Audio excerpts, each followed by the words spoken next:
Bismillahirrahmanirrahim. Alhamdulillahilladzi amarana birridha wal muhasabah wa adkhala man syaa min ibadihi al-jannata bighairi hisabin wala fitnah. Asyhadu an la ilaha illallah wahdahu la syarika lah wa asyhadu anna sayyidana Muhammadan abduhu wa rasuluhul maghfuru lah. Allahumma salli wa sallim ala sayyidina Muhammadin ar-ra'ufir rahim bil ummah wa ala alihi wa sahbihi wa dhurriyyatihi wa man salaka maslakah. Salatu wa salaman daimaini bidawami mulkillah wa bi'adadi ma wasi'ahu ilmullah. Amma ba'du. Yang kita hormati dan kita cintai para habaib dan para alim ulama, guru-guru agama, para muhibbin, hadirin hadirat rahimakumullah. Alhamdulillah, puji syukur kehadirat Allah yang telah mengumpulkan kita bersama-sama di tempat yang mulia, di tempat yang penuh berkah ini. Salawat dan salam kita haturkan kepada junjungan kita Nabi besar Muhammad sallallahu alaihi wasallam dan kepada seluruh keluarga, para sahabat, zuriat dan pengikut beliau. Para muhibbin rahimakumullah, al-hikmatu tsaniyah wal ishrun min al-hikamil ataiyah. Qala al-imam Ahmad ibnu Athaillah as-Sakandari rahimahullah wa nafa'ana bi ulumih. Hikmah yang ke-22 dari Al-Hikam Al-Ataiyah. Berkata pengarang Al-Imam Ahmad bin Athaillah As-Sakandari rahimahullah, ma min nafasin tubdihi illa walahu qadarun fika yumdihi. Yang artinya, tidak ada daripada nafas, tidak ada daripada nafas yang kamu tampakkan, yang kamu zahirkan, yang kamu keluarkan, melainkan bagi nafas itu ada takdir pada engkau yang Allah lalukan.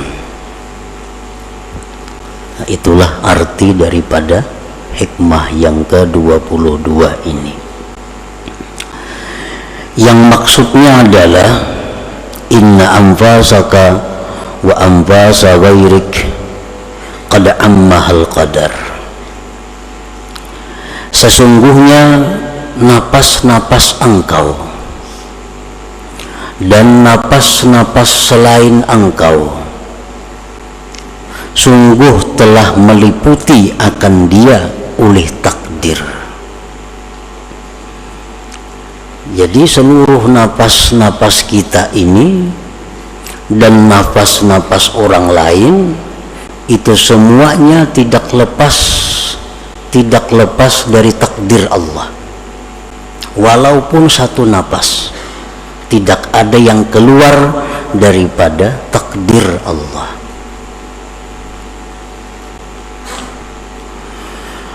Wala yasduru minka wa min ghairik illa ma sabaqa bihi ilmuhu wa qada'uhu subhanah.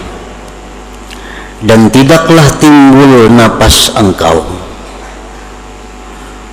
dan tidaklah timbul itu napas daripada engkau dan dari selain engkau, melainkan yang telah terdahulu dengannya pengetahuan dan keputusan Allah subhanahu wa ta'ala.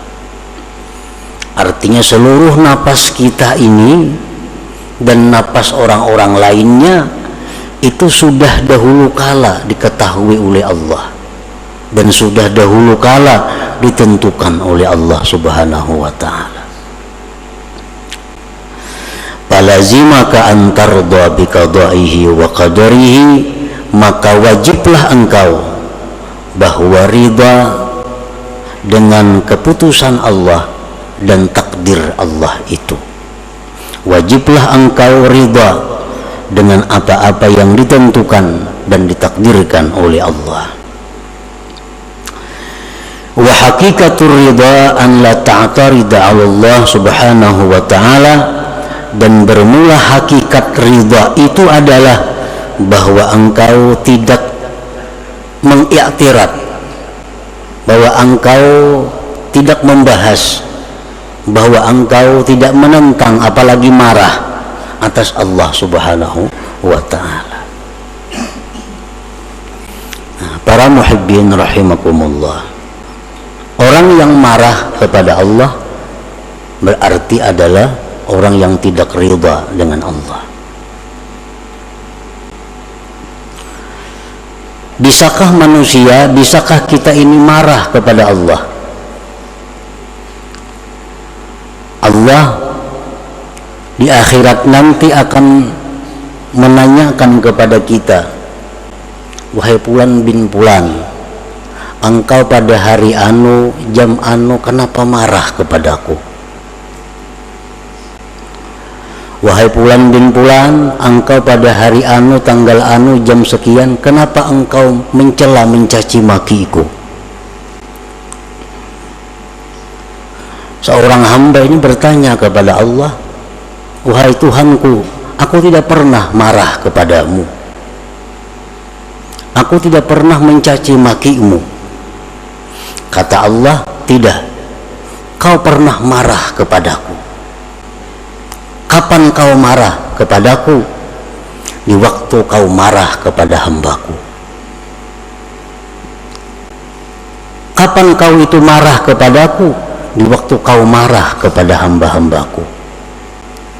Kapan kau mencaci maki aku? Ketika engkau mencaci maki hamba-hambaku. Nah, para muhibbin rahimakumullah, berarti kalau kita ini benci kepada hamba, kepada makhluk Allah, sama dengan benci kepada Allah. Kalau kita mencaci maki hamba Allah, makhluk Allah, pada hakikatnya kita mencaci maki Allah.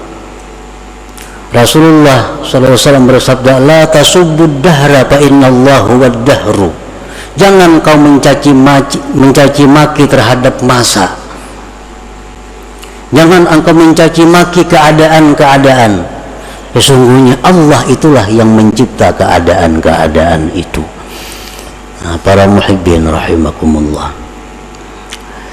sebagaimana dalam hadis disebutkan, Allah bersabda, Allah berfirman kepada hambanya, "Ya Tuhan, wahai Fulan, ini di akhirat, aku sakit, engkau tidak menjenguk aku.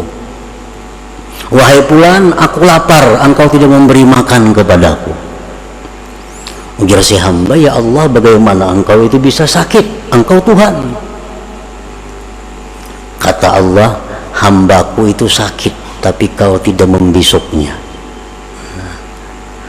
Seseorang yang sakit itu adalah orang yang dikehendaki Allah sakit. Nah, kalau kita tidak membisuk dia, sama dengan tidak membisuk Allah. Kada mailangi Allah. Aku kelaparan, ya Tuhan, engkau kada memberi makani aku. Jadi kita, ya Allah, engkau Tuhan, mana mungkin lapar. Hambaku lapar, engkau tidak memberi makan dia. Nah, lapar itu adalah ciptaan Allah. Orang yang lapar, orang yang dikehendaki Allah.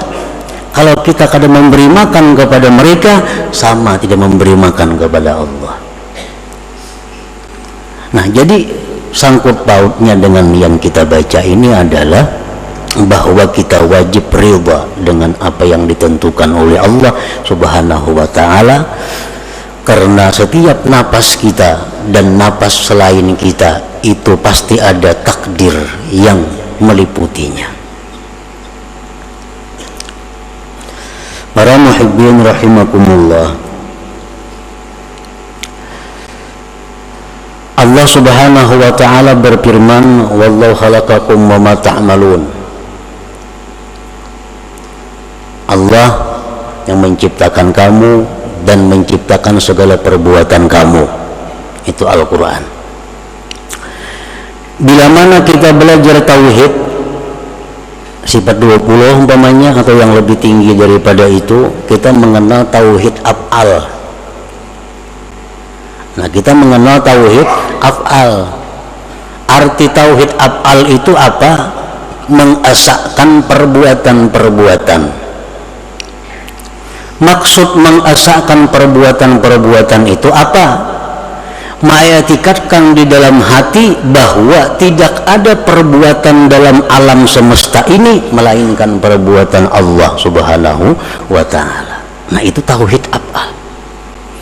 Kita wajib mengitikadkan di dalam hati kita bahwa apa-apa yang berbuat pada alam semesta ini itu adalah perbuatan Allah. Kalau kita kada mengitikadkan demikian, kita kada beriman. Nah, kita kada beriman, kita kada tergolong ashabul yamin.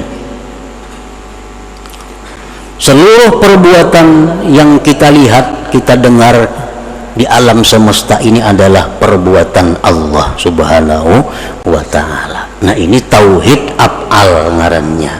Itu wajib kita mengitikadkan itu di dalam hati. Nah, af'al ini, perbuatan ini asarus sifat, bekas sifat. Perbuatan itu adalah buahnya sifat. Dari sifat timbul af'al. Kita melihat tukang begitu pandai membangun sebuah bangunan, itu af'al tukang pada zahirnya. Nah, kehebatan tukang mengolah bangunan itu tentu bekas daripada ilmu yang ada dalam dirinya.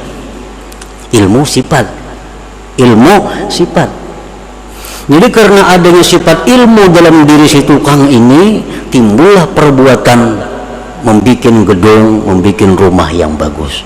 Nah, jadi af'al itu adalah keluarnya di sifat. Nah, kita kembali bahwa seluruh perbuatan ini adalah perbuatan Allah. Seluruh perbuatan adalah perbuatan Allah.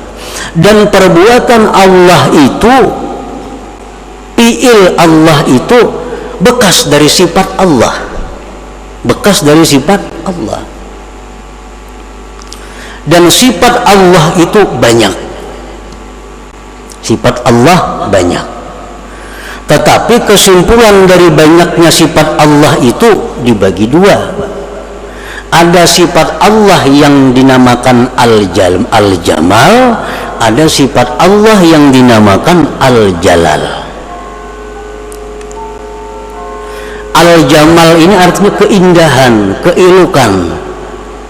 Seperti apa sifat-sifat yang dalam kelompok Al-Jamal ini? Sifat pengasih, penyayang, pecinta, pemelihara, pemberi, pemaaf, pengampun. Itu sifat-sifat keindahan, keelokan. Yang kedua dinamakan sifat Al-Jalal, sifat kebesaran. Dalam kelompok sifat kebesaran ini, Allah itu maha menyiksa, Allah itu maha memudaratkan, Allah itu maha menggagahi, Allah itu maha perkasa. Nah, ini kelompok sifat Al-Jalal ngarannya.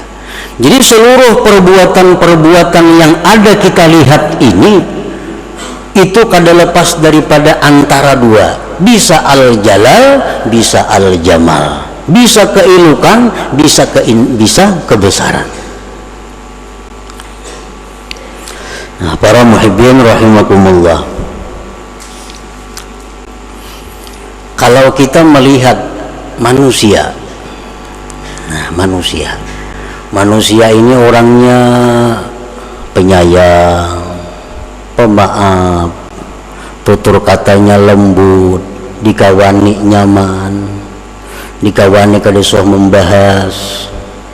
Nah, ini adalah bekas daripada jamal, keindahan Allah. Ada kan kita bisik manusia nangka itu? Pasti ada. Manusia-manusia yang tutur katanya lembut, orangnya pemurah, orangnya penyayang, orangnya kada penyinggungan, orangnya kada pengarasan, orangnya kawa diatur. Ada kada manusia macam itu? Ada. Nah, ini adalah sifat-sifat yang nampak pada orang itu sifat keelukan Allah. Nah, kalau kita berhadapan dengan sifat keelukan ini, kita dengan mudah ridha kepadanya, senang, dengan mudah ridha kepadanya. Tetapi kita kadang-kadang ada berhadapan dengan perbuatan-perbuatan makhluk Allah yang merupakan sumbernya dari jalal kebesaran Allah.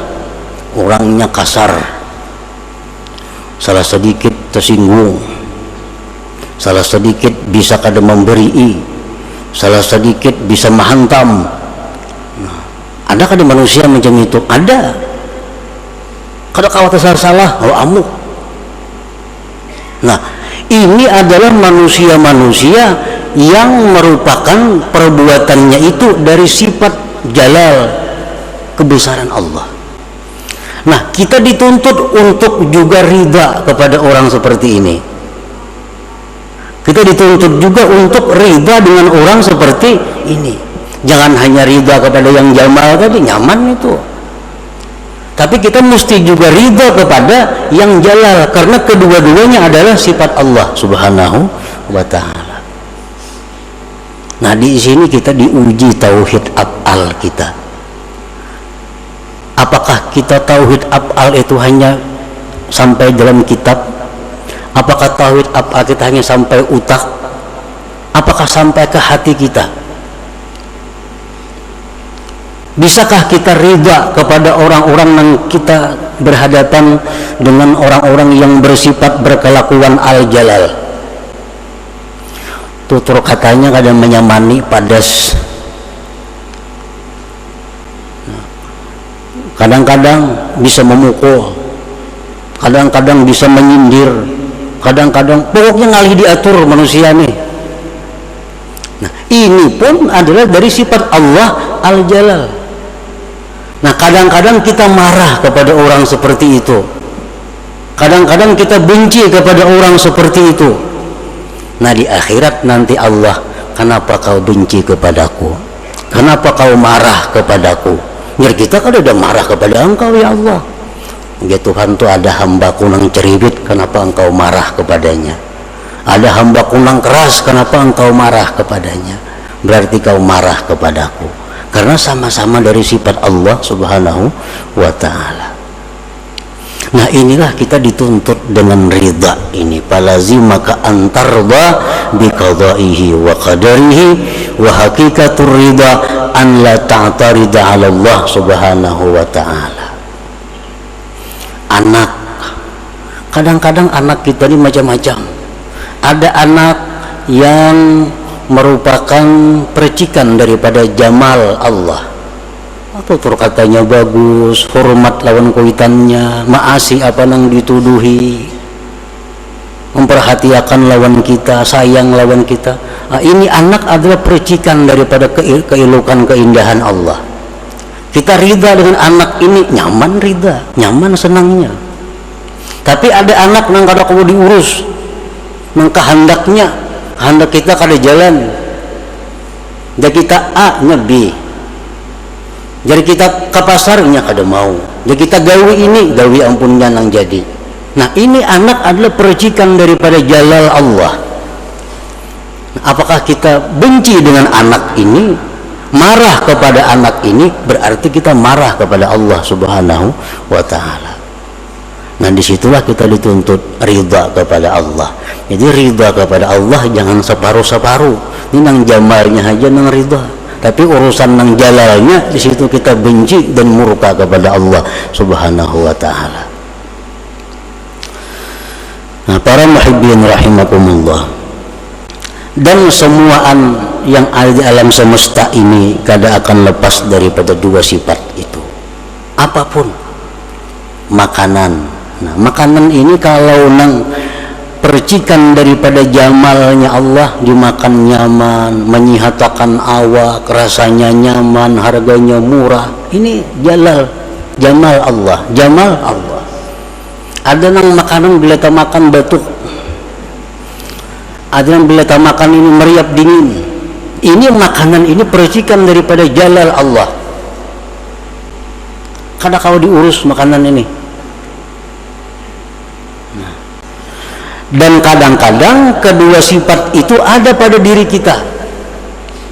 Ada pada diri kita.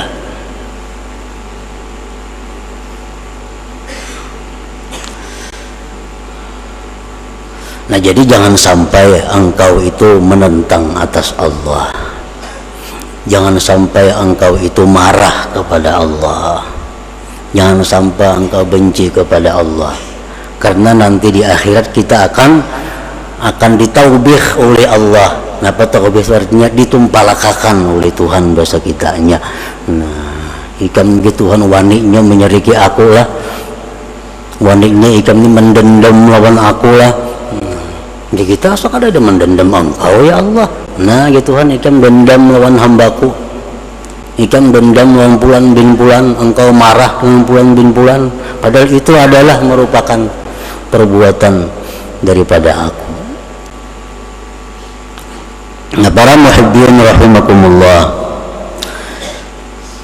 kalau kita berhadapan dengan satu kemunkaran, dengan satu kemaksiatan,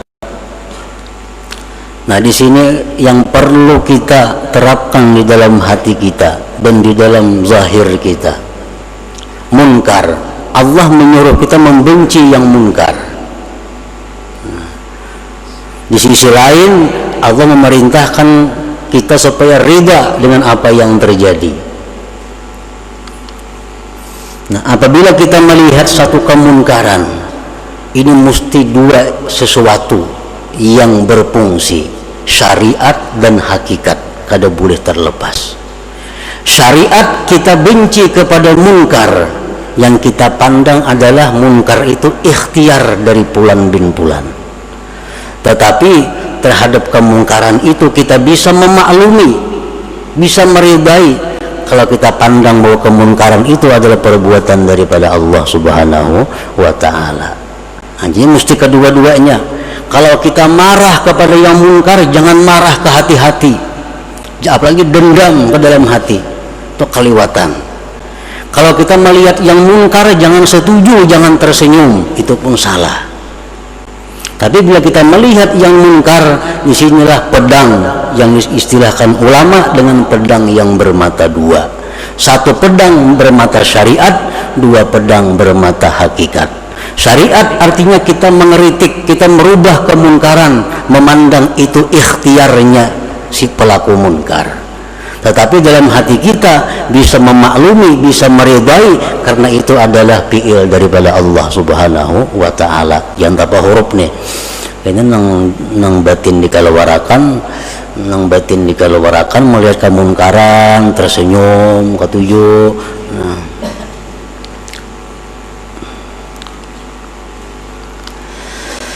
Nah, fa'ampasuka ma'dudatun wa mahsubatun fa idza intaha akhiru ampasika rahalta ila akhiratika wa tarakta ad-dunya wa zinataha wa ma ahbabta biha min malin wa jahin wa ahlin wa ghairiha. Maka bermula napas-napas kamu itu dihitung dan dihisap. Napas kita ini Allah ada hitungannya, berapa triliun kali kita bernapas sepanjang umur. Ada yang diberi jatah bernapas 1 miliar kali. Allah mampu menghitung napas seluruh makhluknya. Ada orang yang diberi jatah oleh Allah, engkau diberi jatah oleh Tuhan bahwa bernapas cuma 1000 kali, habis itu pasti mati. Ulahkan napas buatan, kadang kalau dibuat-buat napasnya itu ulahan Allah. Napas engkau itu dihitung oleh Allah dan dihisap. Bila habis akhir napas engkau, berarti engkau pindah ke akhirat engkau, dan engkau tinggalkan dunia dan perhiasannya dan yang kau cintai pada dunia daripada harta, kedudukan, keluarga dan lain-lainnya. Wa idza kanatil anfasu ma'dudatan wa mahsubatan fama baluka bi af'alika wa aqwalika wa khatarati qalbik. Apabila napas kita itu dihisap oleh Allah, napas dihisap, Ikan ya Tuhan bernapas sekian kali sehari, kemana digunakan napas itu? Nah, bila napas itu dihisap, apalagi perbuatan kita, apalagi perkataan kita, dan apa-apa yang dibicarakan oleh hati kita. Qala ta'ala inna sam'a wal basara wal fu'ad wa kullu ulaika kana anhu mas'ula. Pendengaran, penglihatan, hati, seluruhnya itu akan ditanya oleh Allah Subhanahu wa ta'ala. Qala sallallahu alaihi wasallam ma min 'abdin yakhtu khatwatan illa su'ila anha ma arada biha. Tidak ada dari seorang hamba yang melangkah satu langkah, melainkan dia akan ditanya di akhirat nanti, langkah itu kemana, untuk apa. Kita ini bakunjang, belangkah, salangkah, itu ada catatannya di sisi Allah, dan akan ditanya, engkau pada hari anu jam anu melangkah untuk apa?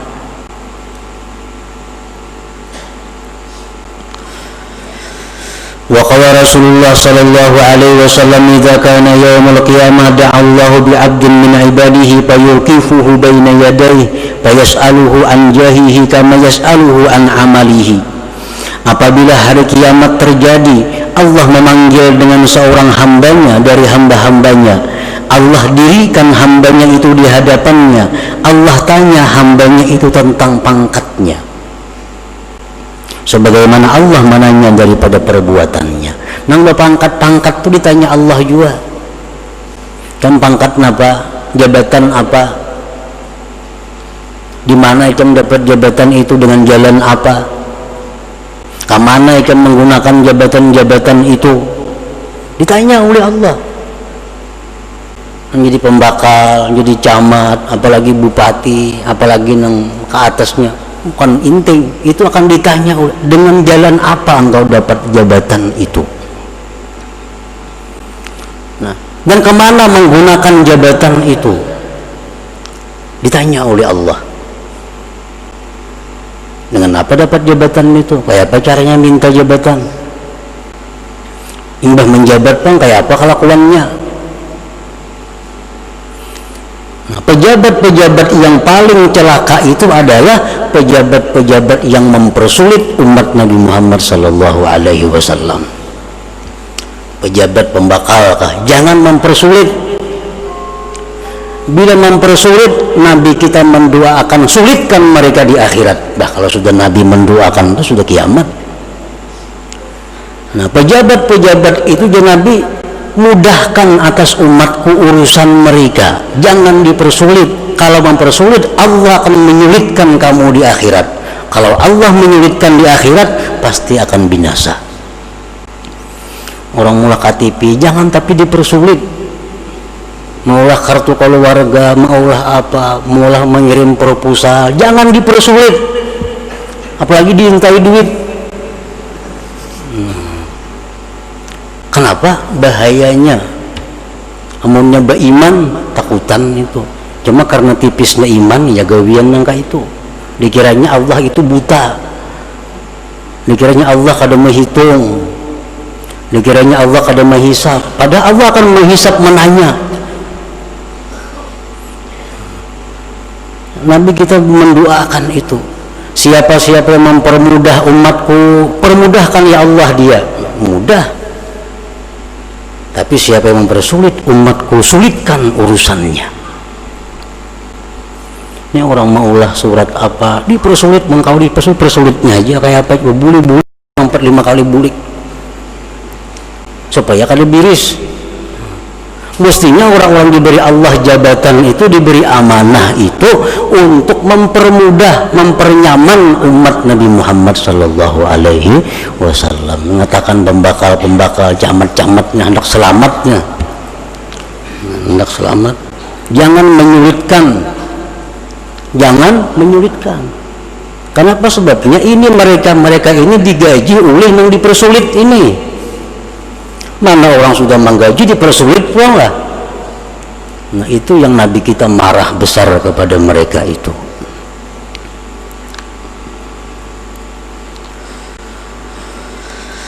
Qala Umar bin Khattab radhiyallahu anhu, hasibu anfusakum qabla an tuhasabu wa zinuha qabla an tuzanu. Nah, ini Sayyidina Umar mengajarkan kepada kita cara supaya mati itu di akhirat itu kada dihisap, kada ditanyai oleh Allah macam-macam. Sayyidina Umar mengajarkan, udah Sayyidina Umar, hisaplah diri kamu sebelum dihisap orang. Nah, kita hisap berdahulu. Nah, kita hisap berdahulu. Karena di sana kita kada dihisap orang lagi. Bila kita di sini kada menghisap, di sana kena hitungannya ngalih. Nah, bagaimana cara menghisap diri itu? Bagaimana cara menghisap diri? Bagaimana cara muhasabah yang sebenarnya? Wa inna ma hisabuhu li nafsihi ay yatuba an kulli ma'siyatin qabla al-maut taubatan nasuha wa yatadaraku ma farata fi faraidillah azza wa jalla wa yaruddu al-mazalim ila ahliha wa yastahillu kulla man ta'arrada lahu bi lisanihi wa yadihi hatta yamuta hadha yadkhulul jannata bighairi hisab. Menghisap diri itu adalah artinya tobat dari tiap-tiap maksiat. Tobat nasuha, jangan tobat bebulikan. Tobat nasuha, satu. Yang kedua, bayari hutang-hutang kepada Allah. Hutang puasa, hutang sembahyang, bayari hutang nazar. Kembalikan kezaliman-kezaliman kepada pemiliknya. Pernah memungut pungutan liar, bulikakan mengampunnya. Lembunnya nyaman bulikakan, mau di akhirat ngalih. Bulikakan kepada ampunnya. Kita pernah mencuntan, bulikakan. Kada kau lagi membulikakan, minta halal. Orangnya sudah mati, minta halal kepada ahli warisnya. Ahli warisnya kada ada lagi, banyaki beramal ibadah, hadiahkan pahalanya lawan orang nang hartanya dicuntan itu. Hadiahkan, baca Fatihah ayat 4, hadiahkan pahalanya. Nah, ya Allah, ini hamba membaca Fatihah ayat 4, pahalanya beriakan ya Allah untuk orang-orang yang pernah hamba ambil hartanya, orang yang pernah hamba gibah pribadinya dan sebagainya. Itu jalan terakhir. Nah, bila kita bisa melakukan itu, mati kita, yadkhulul jannata bighairi hisab, maka masuklah surga tanpa dihisap lagi. Nah, ini amalan masuk surga yang tanpa hisap yang sebenarnya itu. Kalau ada amalan-amalan siapa membaca ini masuk surga bighairi hisab, itu hanya penunjang. Siapa sembahyang tengah malam masuk surga tanpa hisap, itu hanya penunjang. Tapi intinya adalah ini, tobat dari maksiat, bayari hutang kepada Allah, bulikakan harta-harta orang yang ada pada diri kita, pada kekuasaan kita, bulikakan, dan minta halal kepada orang-orang yang kita sakiti, yang kita aniaya. Pertahankan sampai mati kita ngarannya husnul khatimah, masuk surganya bighairi hisab. Nah, itu yang dimaksud daripada hikmah yang ke-22 daripada Al-Hikam Al-Ataiyah ini. Nah, selanjutnya yang ke-23, ila hadratin Nabi sallallahu alaihi wasallam. Al-Fatihah. Astagfirullah dinas siratal mustaqim siratal ladzina an'amta alaihim ghairil maghdubi alaihim.